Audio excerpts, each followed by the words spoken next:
ಭಾರತದ ಅರ್ಥವ್ಯವಸ್ಥೆಯು ಕೆಳಗಿನ ಯಾವ ಮಾದರಿಯಾಗಿದೆ? ನಿಮ್ಮ ಆಯ್ಕೆಗಳು: ಆಯ್ಕೆ 1 ಬಂಡವಾಳಶಾಹಿ ಅರ್ಥವ್ಯವಸ್ಥೆ, ಆಯ್ಕೆ 2 ಸಮಾಜವಾದಿ ಅರ್ಥವ್ಯವಸ್ಥೆ, ಆಯ್ಕೆ 3 ಮಿಶ್ರ ಅರ್ಥವ್ಯವಸ್ಥೆ, ಆಯ್ಕೆ 4 ಯಾವುದೂ ಅಲ್ಲ.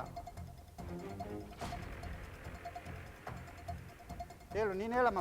ಬಂಡವಾಳಶಾಹಿ ಬಂಡವಾಳಶಾಹಿ ಅರ್ಥವ್ಯವಸ್ಥೆ ಭಾರತದ ಅರ್ಥವ್ಯವಸ್ಥೆ ಬಂಡವಾಳಶಾಹಿ ಅರ್ಥವ್ಯವಸ್ಥೆ. ತಪ್ಪಾದ ಉತ್ತರ. ನಿಮ್ಮ ಪ್ರಶ್ನೆ ಪಾಸ್ ಮಾಡ್ತೀವಿ. ಭಾರತದ ಅರ್ಥವ್ಯವಸ್ಥೆಯು ಕೆಳಗಿನ ಯಾವ ಮಾದರಿಯಾಗಿದೆ? ಬಂಡವಾಳಶಾಹಿ ಅರ್ಥವ್ಯವಸ್ಥೆ, ಸಮಾಜವಾದಿ ಅರ್ಥವ್ಯವಸ್ಥೆ, ಮಿಶ್ರ ಅರ್ಥವ್ಯವಸ್ಥೆ, ಯಾವುದೂ ಅಲ್ಲ.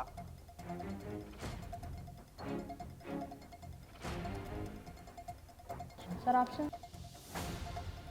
ಆಯ್ಕೆ 1 ಬಂಡವಾಳಶಾಹಿ ಅರ್ಥವ್ಯವಸ್ಥೆ, ಆಯ್ಕೆ 2 ಸಮಾಜವಾದಿ ಅರ್ಥವ್ಯವಸ್ಥೆ, ಆಯ್ಕೆ 3 ಮಿಶ್ರ ಅರ್ಥವ್ಯವಸ್ಥೆ, ಆಯ್ಕೆ 4 ಯಾವುದೂ ಅಲ್ಲ.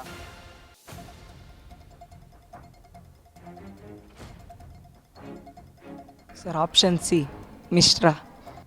ಭಾರತದ ಅರ್ಥವ್ಯವಸ್ಥೆಯು ಮಿಶ್ರ ಅರ್ಥವ್ಯವಸ್ಥೆಯನ್ನು ಒಳಗೊಂಡಿದೆ. ಸರಿಯಾದ ಉತ್ತರ. ಒಂದು ಬೋನಸ್ ಅಂಕವನ್ನು ಪಡೆದುಕೊಂಡಿದ್ರಿ.